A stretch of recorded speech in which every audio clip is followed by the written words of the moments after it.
You do know that I have a potty mouth, so it's a good warning actually. I love it. All right, hi everyone. This is Jenna Gizar. I'm with Blessed is She, and I'm so thrilled that you are here tonight. I don't know what time it is where you are. Someone on Twitter was saying that they were from Australia, so I don't know what time it is there. But I'm so glad you guys are here. This is the Blessed is She, some of the team. We have 35 plus writers, so here's some of us and some of the admins as well. So to start, we'll just go around and say our names and an interesting fact about yourself. So Nell, how about you take it away? Ooh, interesting fact. Okay, well, hi, I'm Nell O'Leary. I'm the managing and content editor of the Devotionals. I'm in St. Paul. What's an interesting fact about myself? So, I've loved horses ever since I could talk. Apparently, one of my first words was horse. But who knows if that's true? They're on the back burner now since I have 3 little kids, but I still do love horses. Who's up next? Patty? Can I kick it to you? Can we go down the line? Yeah. I'm Patty Hubbard, and I'm one of the writers, and then I also put the readings together, so I upload the readings and make sure they're the right readings and all that.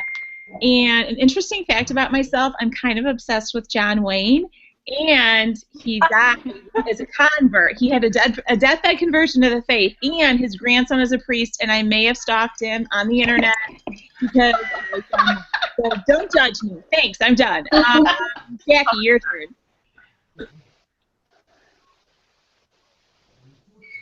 Who's up next? Jackie? Jackie, are you here? Oh, hey, girl. Yeah, hi. Okay, me, right? I'm not sure. Yeah. Okay, great. I'm Jackie. I am one of the writers. I live in St. Paul, Minnesota, and I'm originally from Los Angeles. And I came to the Twin Cities because I wanted to go to school in a state that I would never live in. So I met my husband here, and he wasn't born here, but he grew up here, and so this is where we live. Is that what we're doing? Yeah, that was awesome. Mary Ruth, are you next? You ready to go, girl? Sure, I'll go. I'm kind of fidgety, sorry. I am Mary Ruth Hackett, and an interesting fact about me, I know Jenna in real life. She got me really into blogging. I'd been blogging a little bit, but really into blogging, and recruited me for Blessed is She stuff. So I get to actually have her over to my house and sit at my kitchen table and talk about stuff. And drink all your wine and eat all your chocolate. Yeah, really good at that. So I guess that would be it. Yeah. That's not really a fact about me, but it works. I love it. All right, Christy, you're up. Okay. Hi, everybody. I'm Christy Eisinger, and I'm a devotional writer, right? Yes. And I'm drinking wine. I guess my interesting fact is I'm from Canada, and I think I'm the only one from Canada who writes for Blessed is She, right? Yeah, but just so you know, there's so many Canadians on this chat right now. I know, it's so good. It is amazing. Yeah, it's great. It's really awesome. I love seeing everybody in the Canadian group. So hi guys, I hope you're watching. Oh, that's so awesome. Bonnie. I'll kick it to Bonnie. Okay. Hi, I am Bonnie Engstrom, and I live in Central Illinois. And my interesting fact is that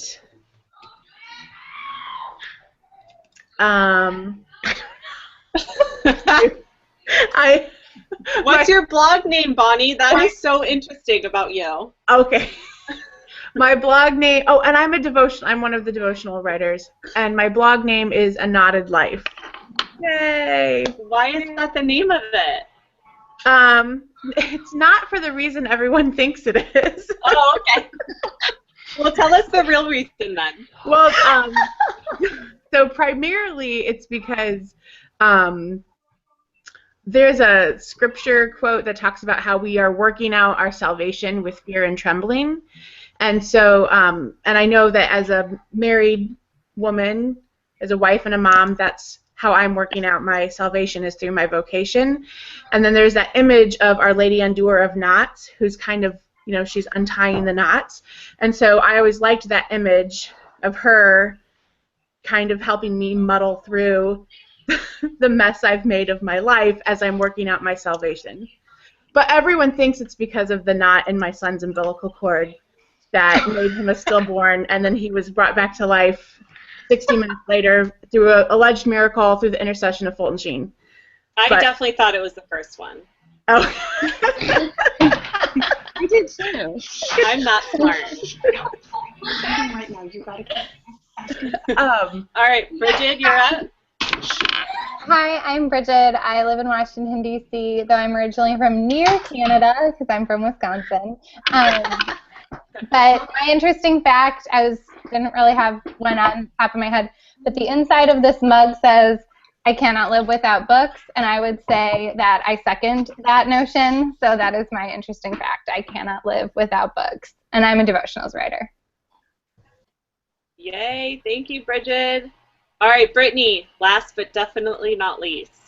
All right, I am Brittany Calavita. I live in California. I am super new to Blessed Is She and super excited to write my first devotional. And an interesting fact, I am a swing dancer, a very true nerd.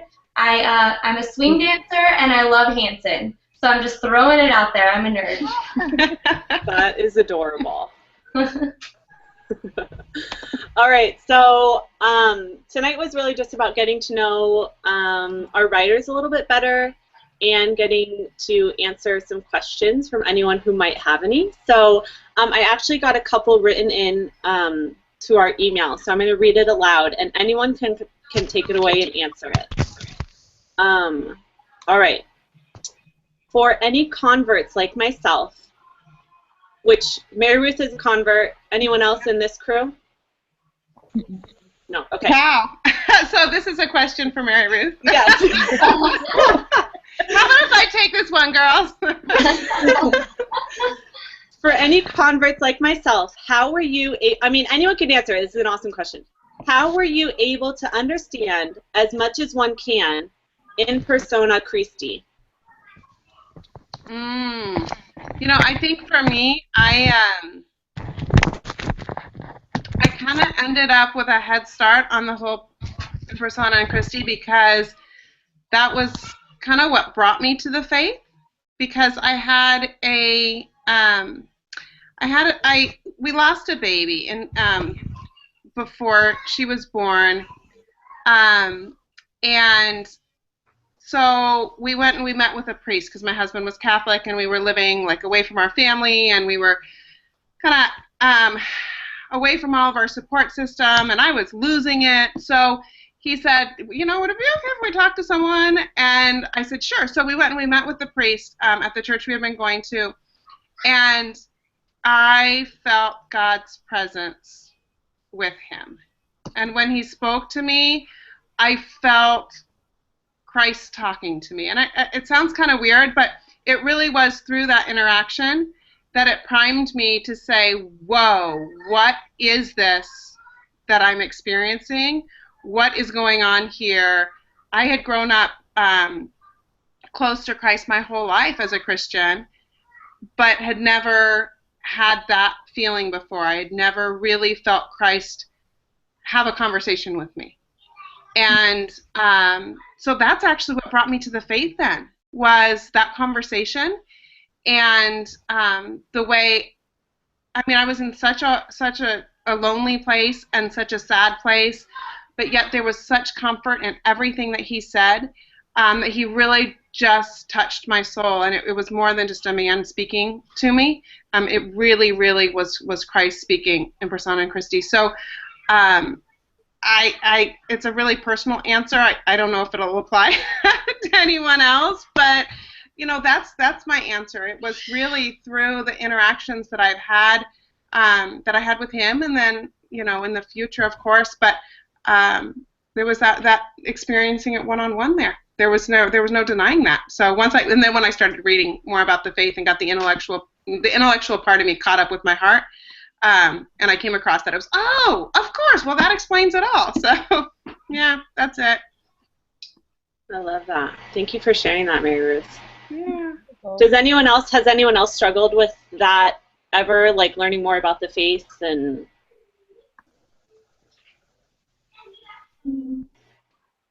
It was always just there. I love it. Truth is just truth. All right. So, what is your favorite way to quiet your mind, to tap into your words as you write your devotions?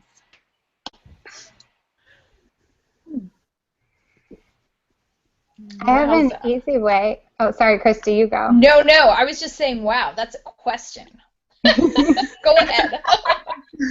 Something that always is helpful to me when I'm trying to quiet, either for like prayer or writing my devotional, which often I try to do as part of a like regular prayer, is to light a candle. I think that it can be very centering just to create that space in your room, because I don't always have a candle lit. It's, making a motion toward beginning something. So whether it's, sometimes I'll even do it like I'm studying for the GRE right now. So even if I'm just like studying or want to settle down generally, I think lighting a candle can really help, because it just creates kind of a quiet space mentally and visually to focus on outside of my phone or my, all my devices that I have around. I actually have one lit right now. I love that. Anyone else have an answer for that? Was Mary Lenenberg's question. Oh, Mary. Oh, hey, Mary. Mary's so sweet. We love Mary. I have an answer, just because I'm at home with my kids all day and I don't actually have very much time and space for quiet. So I actually carve out the time where either my husband's home or my oldest is doing quiet time and the kids are napping. Just sit down and read through the readings. No one's interrupting. To actually have a quiet, that in and of itself is a plus for me. So just to be able to read the gospel and the readings in a quiet space, not hurriedly, there's no rush, just to read it, let it sit, let it soak for a while, then maybe come back and write later, because I might not be able to read it and write at the same time. I might not have enough time to do it in one setting. But I think just to make the time. There's never going to be the time. Whether you have kids or you don't have kids, I don't think time is there. I think you have to make it. We're the word. Because it's never convenient, There's always something to watch on Netflix. There's always your toenails to take care of, right? It's just my toenails. I don't know.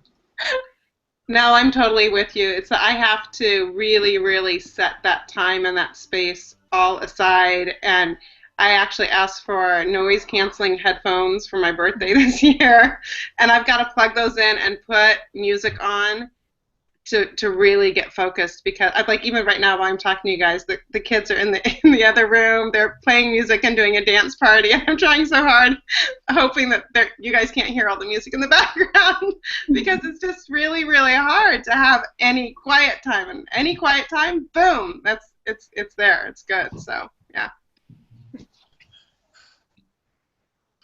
Totally. Any other special tricks for quieting yourself down for prayer? For me, I have to do it like right off the bat in the morning, just because my days are just so chaotic, and just to have that time to like center yourself with a cup of coffee, that's what's the most helpful for me. Yeah, totally. I love that. I'm always interested also how, I think all of you are married, not Bridget, you're not married, but I'm curious, I'm sorry, I always love to hear how married people pray together. Do you guys have special prayer time with just you and your spouse, or do you do like prayer on your own but next to each other? Is there anything you've come to realize that works for you? my husband and I, we have this tradition we call the dailies, and it's 3 things, and we pray with each other, and then we give each other 2 affirmations from the day, like from the past day, and then we share like some feelings from the past day. So we just kind of talk about feelings that came up, and then, and I like it because it's just a good way to be intentional, and we don't have kids, so it's probably maybe easier for us to do it since we don't have little people running around, but it's just kind of unique and it works for us. So yeah, we do the dailies. I love that. Love that, Patty. That's awesome. So good for your relationship. I might steal it. That's so great. You should steal it. Go right ahead. It's my trademark. Anyone else? Okay, I have another. Oh, sorry. Go ahead. I was just going to say, you know, we'll try to do like a chaplet or a rosary or something. We're not super great about it. One thing we always pray a Glory Be together right before we fall asleep for our faith life and our kids' faith life. Now, that's like the shortest prayer ever. But sometimes it's the only prayer we can get out. So that's specifically that we can keep our faith and our kids can keep their faith. It should be probably a more profound, lengthy prayer. I don't know, but... I feel like for my husband and I, it's like we're still sort of trying to figure it out. We definitely set aside time at night to pray, but I'll be completely honest in saying that I feel that my personal prayer time is a lot more fruitful because a lot of times it's just like a quick, just short prayer at the end of the day, like in bed, we're exhausted, and so so I don't know, we're still sort of trying to figure that out, like how to pray together as a couple. Yeah. We've been married 15 years and we're still trying to figure out how to pray I was just together gonna as a couple. We've gone through, like, you know, we prayed together for a while, especially when, like, I first converted, and then we just started falling asleep on each other. So now we try to do the family prayer, and we've been doing that for a while, but then sometimes we just got to get those girls to bed, so then, like, I'll pray with them, and then I'm praying with them, and then we at least pray before bed. So, yeah. All right, I have a question from Miriam. How do you ladies deal with negativity about the church in your community? Where I am, the church used to be a vibrant community, but is now strongly looked down upon. I struggle to talk about my faith to friends and new acquaintances. So the original question was, how do you ladies deal with negativity about the church in your community?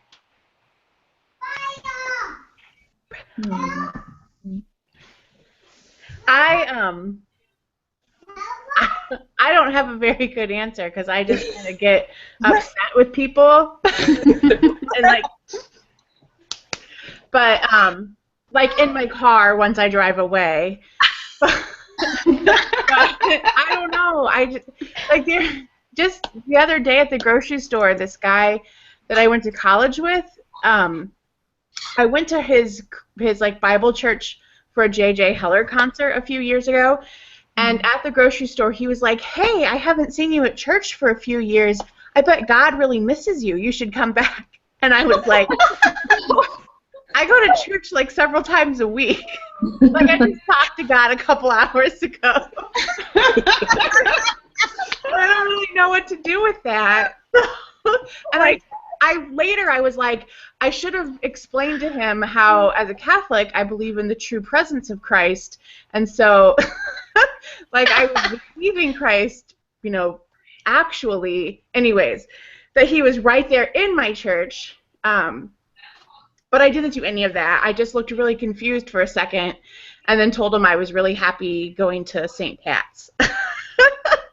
So it was probably an epic fail, but I don't know. So if you have tips, because I get really, it's so important to me that I get flustered in the spur of the moment, especially if I feel like I have to be on the defensive. So I'm kind of a failure. So at that, anyways, but yeah. I try to not personalize it. So if I feel the same way as you, Wayne, I get really defensive about our church and whatever's going on. It appears to be kind of a zoo to the outside world, and I try to say, well, you know, I mean, I'm certainly not the Pope, and I'm not in charge of those things, but I found that for our family, being Catholic really works in our family culture, and I'm really happy with our church. And let me tell you about our church and what our specific church has to offer. And if you want to come on Sunday, you can come with me. It's got this great liturgy, beautiful music, and I'm in the row with the kids who are screaming, so bring your own screaming kids. Just because it's kind of like national politics, right? I mean, we can have a fervent debate about whoever the candidates are for the next presidential race, but we're one person, and I think sometimes people target Catholics like, you are responsible for all of these problems, the sex abuse scandals and the bankruptcies, and is Pope Francis really whatever, and honestly, we don't have to have the answers to that. I don't know. It's a big burden on my shoulders when I think I don't have to have all the answers. I just can say what's working for me personally. I don't know. That might not be a comprehensive response to what you're addressing, Bonnie, but that's kind of how we're handling it. It sounds like you do a much better job. No. Will you actually invite people to go to Mass with you? Yeah, I hope they do, but people haven't taken me up on it yet. Bonnie, am I still muted? the chat is giving you lots of love. Oh, thanks. Yeah. They totally have been there. And one person said they went to confession I went to confession 2 days in a row to speak about my anger, and it was helpful. That's from Phyllis. Awesome. Okay.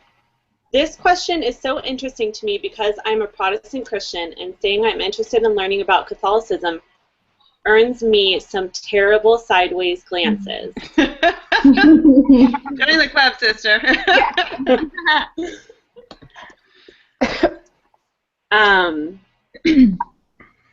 Okay, what do you do?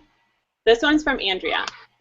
What do you do when you know you have received an incredible gift from God, but are having a hard time finding the joy in it, and are actually kind of mad at Him, even though you know you shouldn't be? So what do you do when you know you have received an incredible gift from God, but are having a hard time finding the joy in it? I think that sometimes you don't have to force a feeling. Like, I know this is hard. It's hard to describe, but I know I think I know what she's saying. And it's hard. Like, the best advice that I've gotten when I've felt this way is to not feel like you have to force yourself to feel a certain way. And really, God's okay with your emotions, and if the emotion isn't ecstatic happiness at a certain moment, then He's okay with that, and He's already given you a gift. And I think it's okay to feel angry and mad, and then at the same time, I think there's a little bit of growth and trust that happens as you go through that emotion, and then hopefully, some of these issues, it can be years before you'll come out the other side. So I understand. But hopefully you do come out that other side and you realize that that emotion or that feeling you had was temporary, and that God was there even when you weren't feeling great about it. And I think that says a lot more about His relationship with us than if we were like, sunshine and rainbows all the time. I think it really helps us remember that He's with us all the time, no matter what we think and what we feel, even when He's giving us good things, But I think it's complicated. I understand. Something that helped me, like with what Christy is saying, is the concept of consolation versus desolation, and that within consolation, which is moving closer to God, and desolation, which is a state of moving further away from God, your feelings can be a barometer, but don't define it.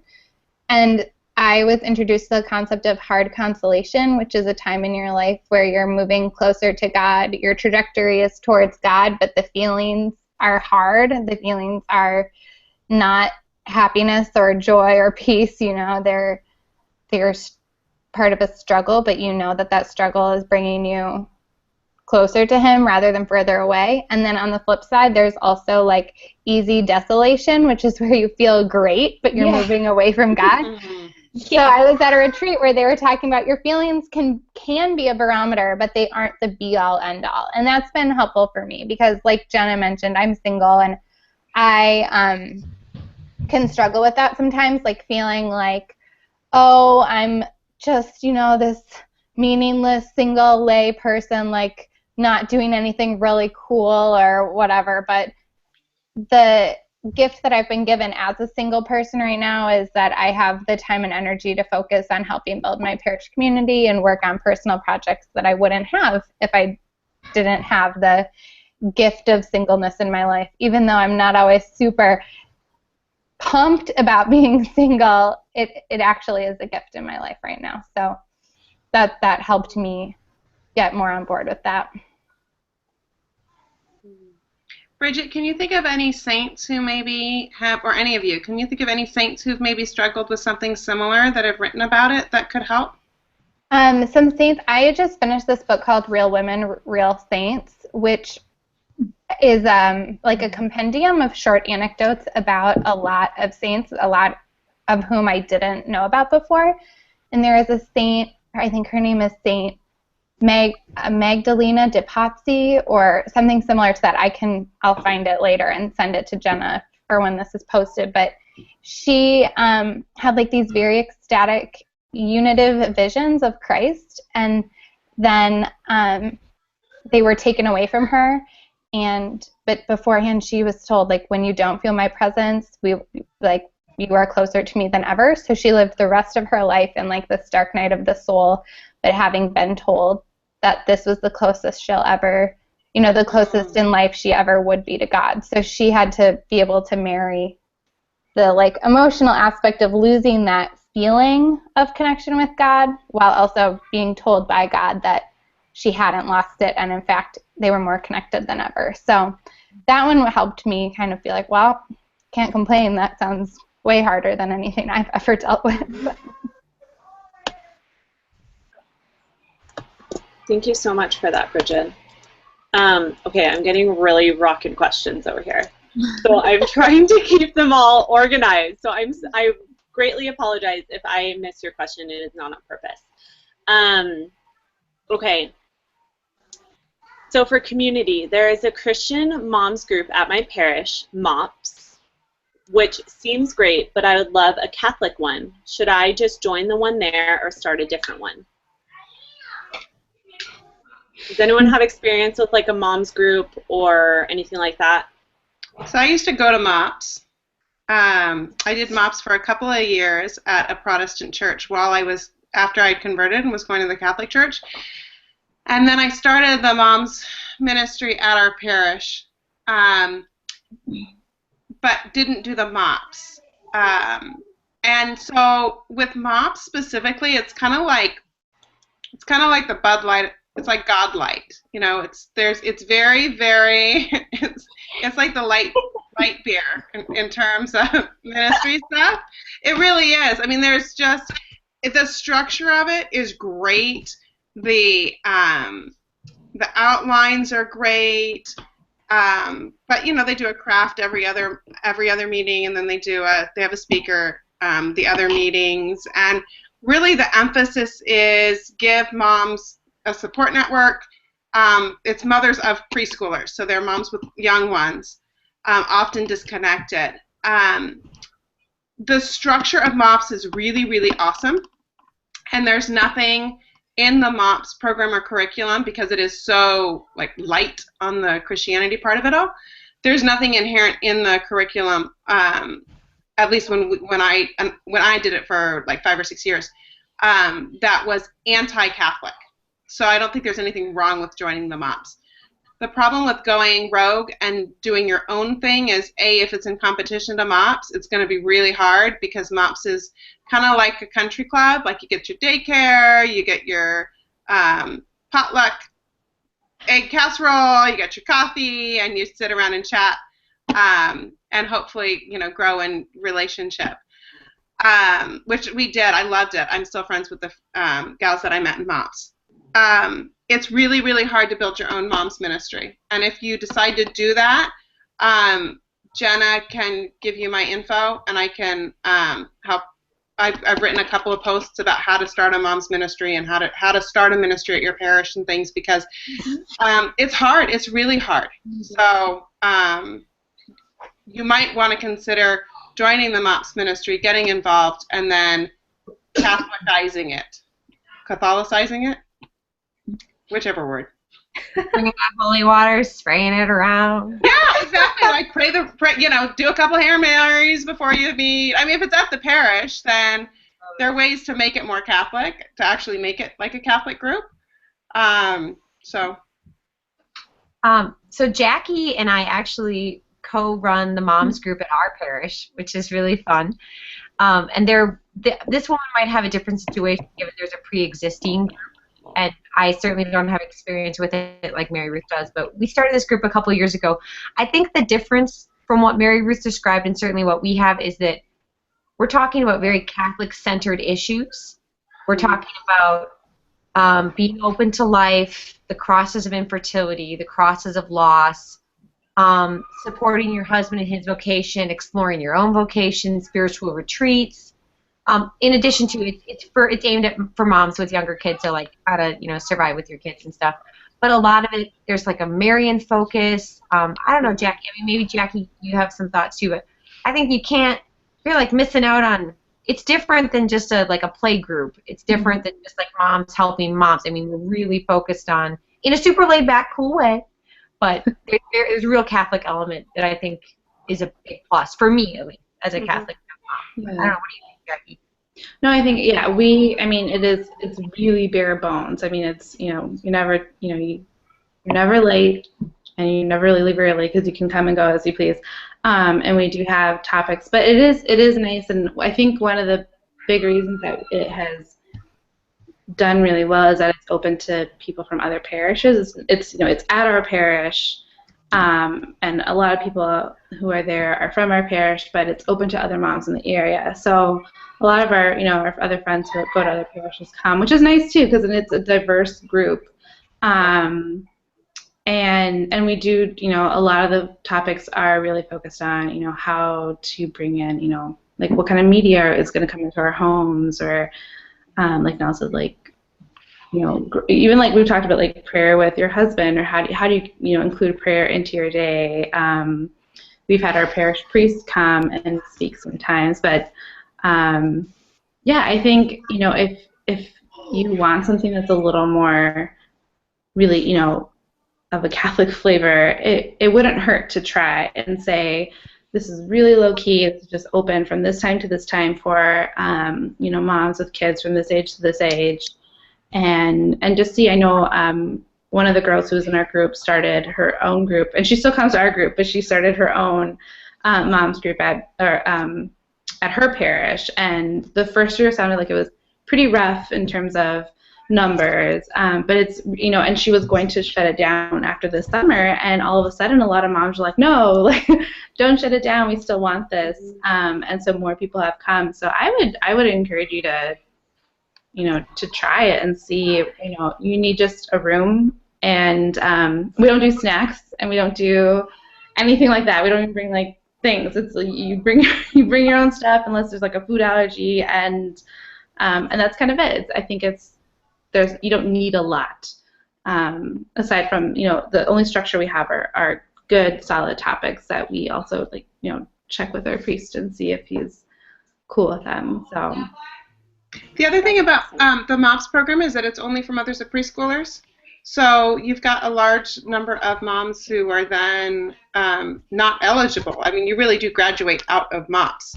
So there may be an opening there too to look at it and say, they might be being brought in through this, MOPS program, but can we really fill this need for the other moms who aren't even eligible to go there?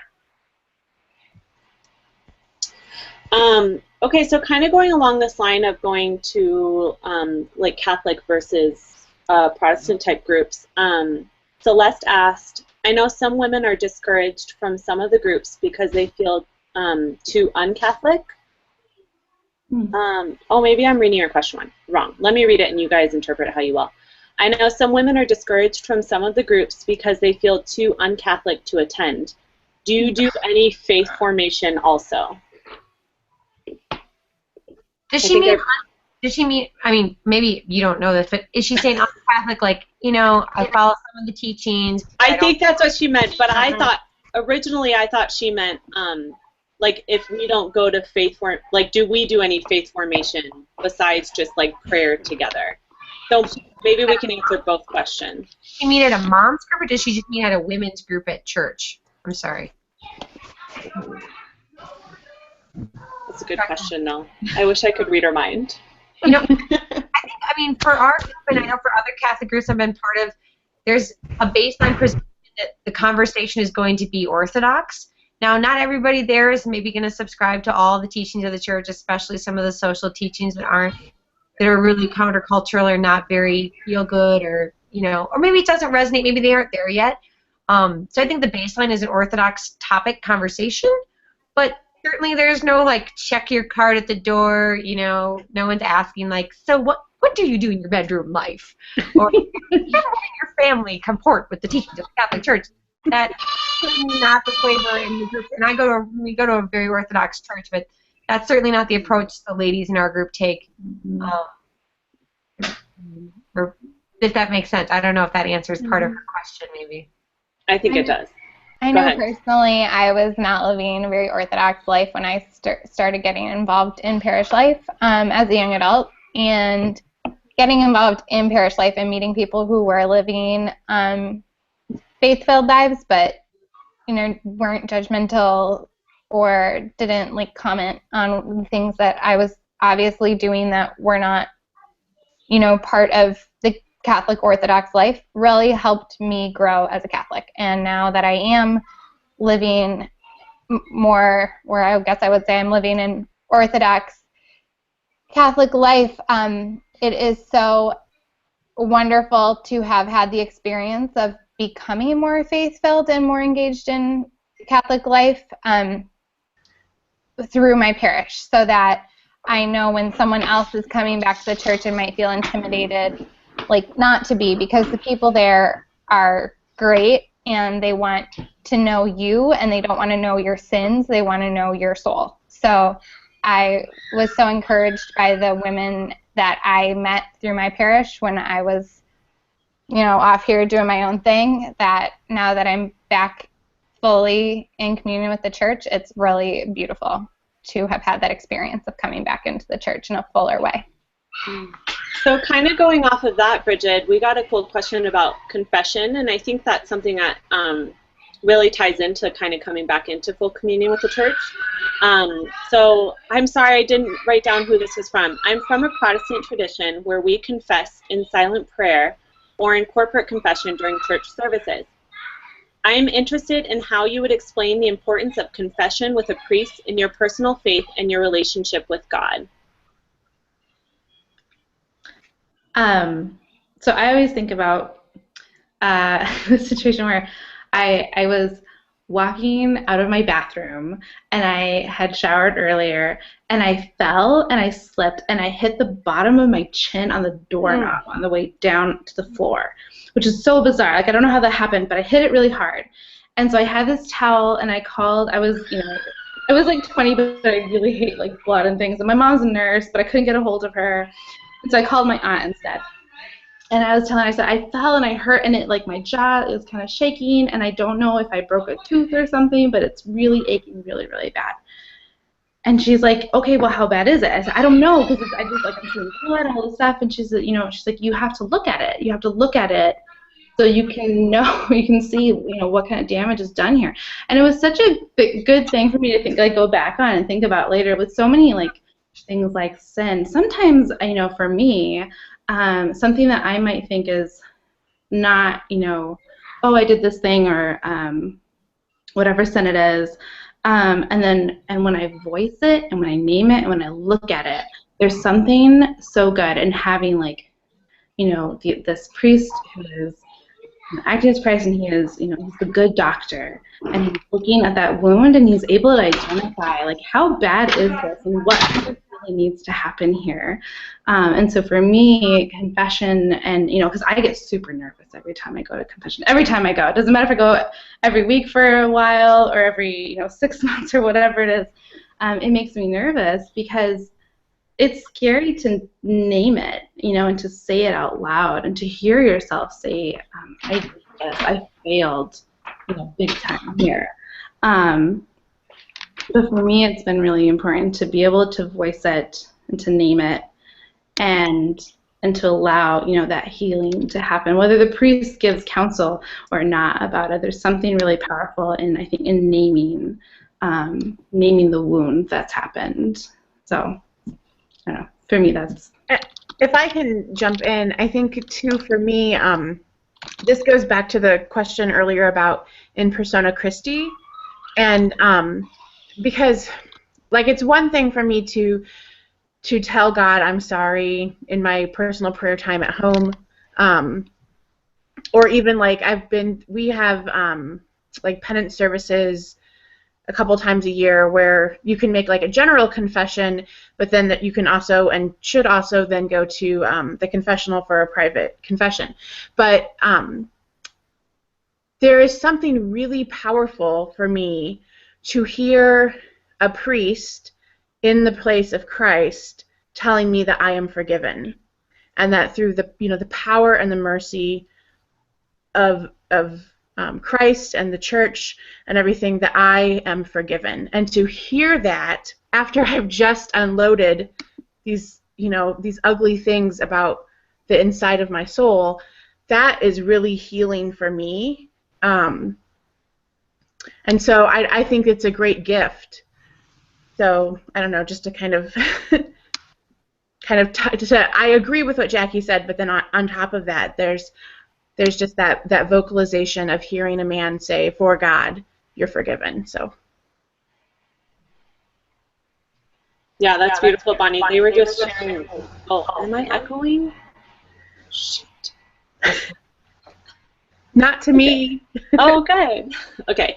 In the chat, Christina was just saying that she didn't know if she had heard at Blessed Is She or somewhere else, but that same concept that you just said, that we hear out loud that we're forgiven so that we're more sure of it. It's not just something in our head, but it's said out loud. So that's beautiful. Thank you for sharing that. I never heard that before. All right. Does anyone else feel pressure being the Catholic, as in you're practicing Catholic, so you must be an expert in everything Catholic, in a group of friends, workplace, academic program? They said, I always feel so discouraged and incompetent when I don't know how to answer a question.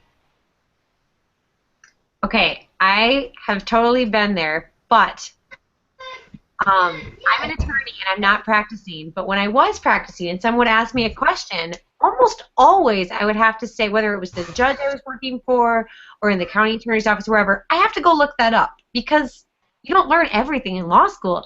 And I feel like the same thing is applicable for Catholics.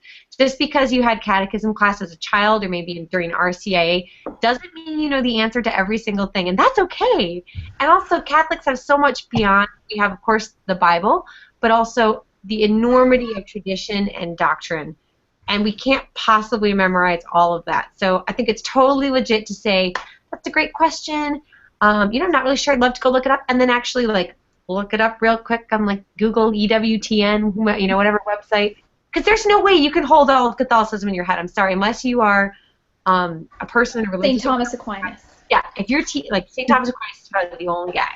If you can't, even our priests, right? You can't hold it on your head. So don't feel bad, because the rest of us are in the exact same spot as you. I also have gotten really good at being honest about my feelings and not feeling like I have to go into defense mode at the church all the time when someone asks me something that I struggle with or I personally am conflicted about. I will often say I struggle with that too, and that doesn't mean that I don't agree with the church, but I'm trying to learn more about it, but I don't understand it, or if there's, something like in persona Christi, I really don't understand how that works. So I'm happy to say, I don't know I don't know how I feel about it oftentimes. It confuses me myself, but I would think the church is probably right, and I'm just going to roll with something that I think is probably smarter than me. You know, so even more than I could look it up and tell you the theology, but if what you're struggling with is like questioning something that the church teaches, it can often be like, oh, you know, I really don't know, and I don't know how I feel, and I really can't give you any kind of answer. You should look for someone more qualified. I also kind of think that adds to the realness of who each of us is as a person. Like, I don't know, but I have a lot of faith in this church, and like what you said, Bridget, like this goes back thousands of years. There's truth here, and I don't know the answer to that, but I should totally know that, and I could go look it up, and I'll let you know when I find out. But I definitely know how you feel, how that feels being in a secular workplace and dealing with that all the time. And kind of what I've come to realize is that I want people to know my spirit, and I don't so much talk about the faith as much as maybe I should. It doesn't come up very often, and when it does, it's more talking badly about Catholicism. So I try to just have a joyful spirit and a joyful heart when I'm at work, and to my coworkers, and for them to look at me and say, oh, she has that joy because of something else, and what is that something else? And kind of come from it from that standpoint. And if they ask me something, I don't know, it's a really good question. I should find out. Oh, I'm sorry, go ahead. No, go ahead, Brittany, I was done. Oh, I was just going to say, I also think, too, like, not having all the answers is kind of a beautiful dilemma, because it sort of forces you to look into what you don't know. And so, I mean, me personally, I worked for a Protestant organization for a long time, for 7 years, and I was constantly getting questions about our faith. And there were so many times that I could not answer. And so it forced me to look into it, forced me into like Catholic Answers, and just do all the research that I could do so that I could get these people answers. And I think it's, in some ways, like it strengthens your faith. So I actually went to school and studied Catholic studies. That was one of my majors. And so I did have, when I was really into it and really studying and keeping up with things, I did have, I knew a lot of the answers to basic questions that a lot of people had. And mostly it's my family. I run in very Catholic circles, so I don't get a lot of questions. But when I would go home, I would get a lot of questions from family members who either were just curious, and some were not curious really, and we're just trying to argue. And I realized, even if you have the answers, sometimes people aren't in a place to really receive it. And so I think, like Jenna's, like a big thing really is just having that, that spirit of peace and sharing that with people, because I think sometimes that speaks louder than, here's your question. Okay, well, here's what this is the church's response to this, because sometimes that there's not even like people aren't willing to accept the answer or hear the answer right then. So sometimes I don't know. It doesn't matter if you have the answer necessarily.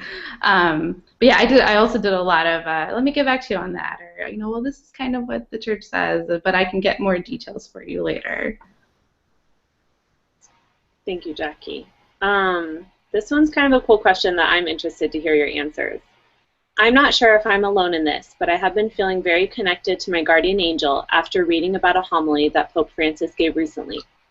I never learned about guardian angels in the past, and I'm discovering such a beautiful window to hope and peace in our faith. How do you feel about angels, and how would you explain it to someone who doesn't understand?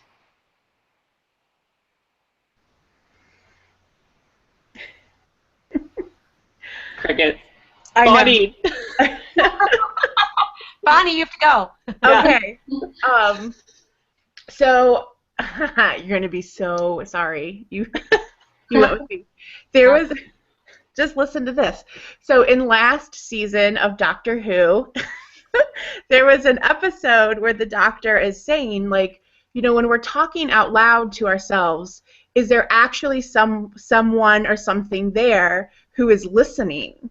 And then the story got really creepy, but as a Catholic, I was like, yes, it's your guardian angel. Like, there is someone or something, and they are there. So I have, I don't know, I've kind of always known about my guardian angel, and I even have a really cool story about one time where I promise you up and down that in a moment of sheer terror as a child, my guardian angel touched me on the shoulder, and I saw his hand and calmed me down. But I think that they are amazing. I think as a mom, I frequently call on my guardian angel and my kids' guardian angels when my kids are having nightmares or when they're scared, just to ask them to kind of, for the reinforcements in case there is something not like an angel not of light, who, a fallen angel who's possibly lurking and bothering us or whatever. I definitely call on them then. And I think, I don't know, so I guess that's my big thing. I love my guardian angel. I appreciate very much my kids' guardian angels. And I totally, I get that, like, a lot of people in our culture have, I don't know what the word is, but they've made them kind of hokey or too overly sentimental or whatever, every time a bell rings, an angel gets its wings, and have really kind of, I think, taken away a lot of the power of the reality of what our church teaches about guardian angels. But yeah, they're amazing. They're amazing helpmates. Even Doctor Who knows. Does that make sense? Do I just sound really weird? No, it does make sense, because I'm a person who honestly doesn't understand angels, and I just had a conversation with a priest about this last Thursday night, because it was the feast of the Archangel. The couple days.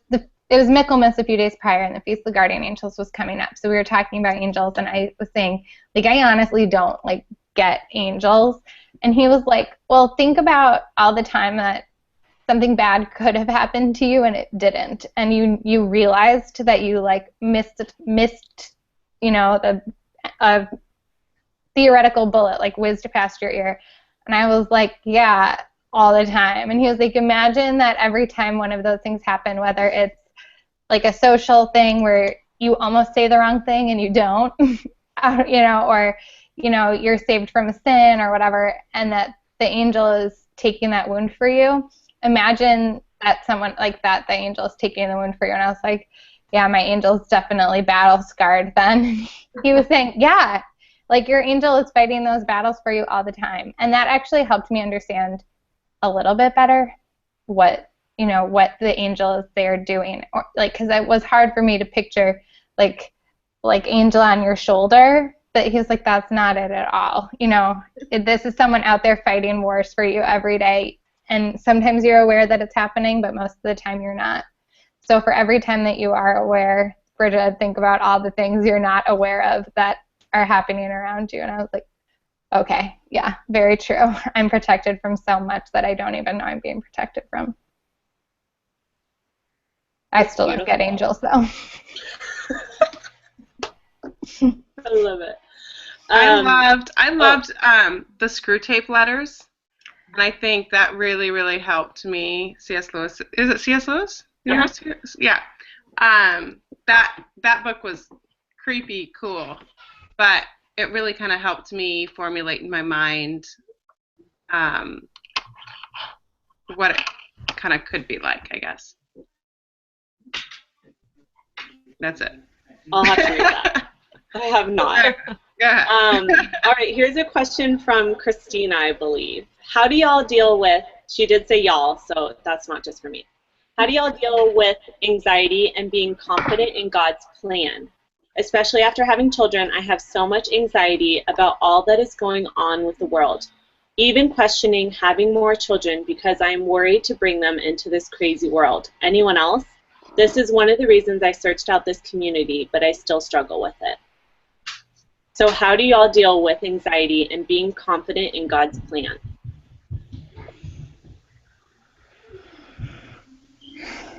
I don't think there's a solution, but I think she's in the right place. She's in good company. I think we all have our differing anxieties, but for me, the burden is lessened by just knowing that you ladies are out there. And I can go to the regional group and I can type in a prayer request, or I can, put like hey, I'm going through something, I want to offer it up for people, and people give me their prayer requests. I mean, I don't have a specific answer, but to say, you're not alone, sweetie, and we're all here with you. It is, right? Our parish priest said it the last time he came to our mom's group, you ladies are so brave. You are so brave to bring kids into this world, and we pray for you all the time. Because, and as soon as he said that, of course, I'm like, ah! It makes me extra scared, but it does take courage, and there's just no other choice but to keep on trusting, because we cannot control the outcome no matter what we do. So you're in good company. Yeah, absolutely. Thank you, Nella. That's a great point about using your community as a resource for prayers and kind of just in solidarity of crazy life. Okay, so we'll probably have time for 2 more questions. So, question from a junior in college. Hey ladies, I have been in a relationship for 3.5 years with my boyfriend. We are both Catholic, and he definitely helped me grow in my faith. However, we really struggled with both physical and emotional chastity, and we are struggling taking a step back and being very intentional about our relationship. Is there any advice that we have for her? Get married.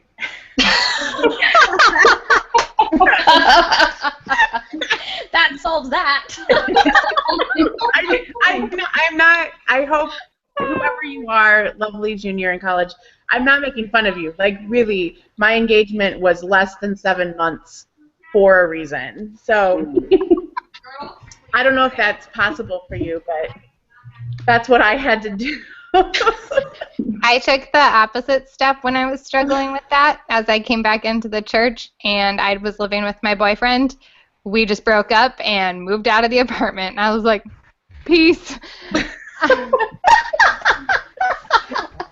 Even though we still loved each other and it was hard, but it was what I had to do.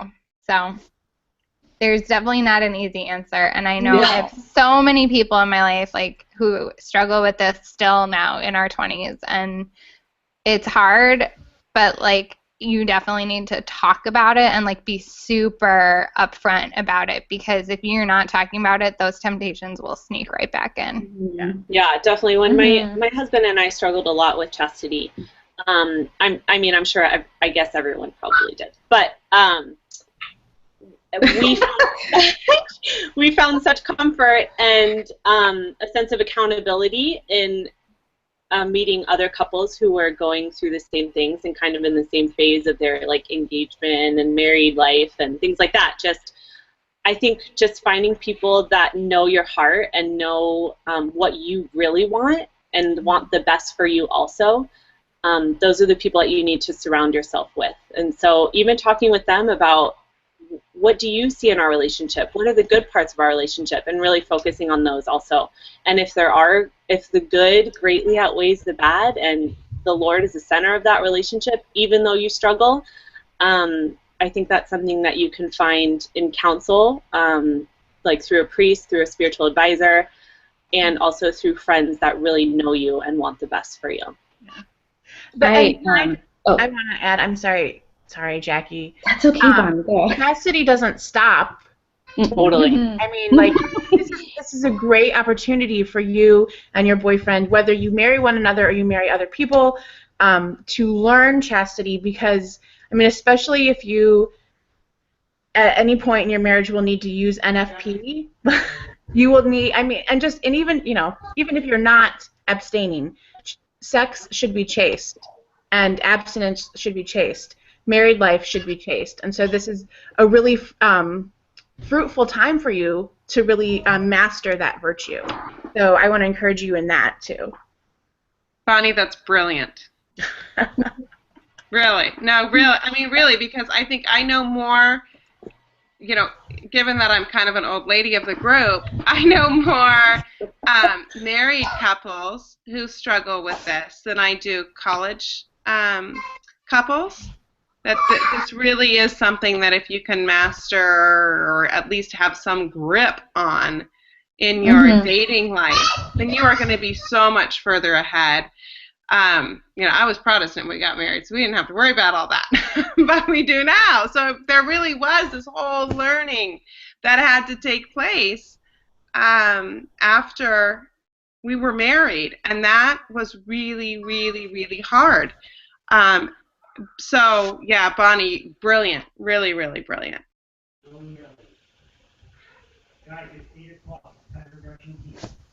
Okay, sorry. All right, it's 7, so I think we can wrap up. Does anyone want to end in prayer? That would be really awesome. Nell, you have a prayer smile on, I can tell. Oh, I was just like, yeah, let's end in prayer. They would all say a Hail Mary together. Okay, that'll be really hard. We can't do that because it'll be super crazy with all 10 of us talking at the same time. All right, I'll do my like impromptu prayer. Is that what you're thinking? Yes. All right. In the name of the Father and the Son and the Holy Spirit, amen. Heavenly Father, thank you for blessing this time we had together. Please bring us closer together in you through your Son, our Lord Jesus Christ, with the special blessing of his mother Mary and all the angels and saints, that we may grow as women, grow as sisters, and grow as daughters of the King. In Jesus' name, amen. Amen. That was the best impromptu prayer I've ever heard. Thumbs up. All right, thank you, ladies, for being here. Thank you, everyone in the chat. You guys have been so awesome and so receptive, and people asked if we can do this every week. So you think about that. All right, guys, we'll see you all later. Bye. Bye.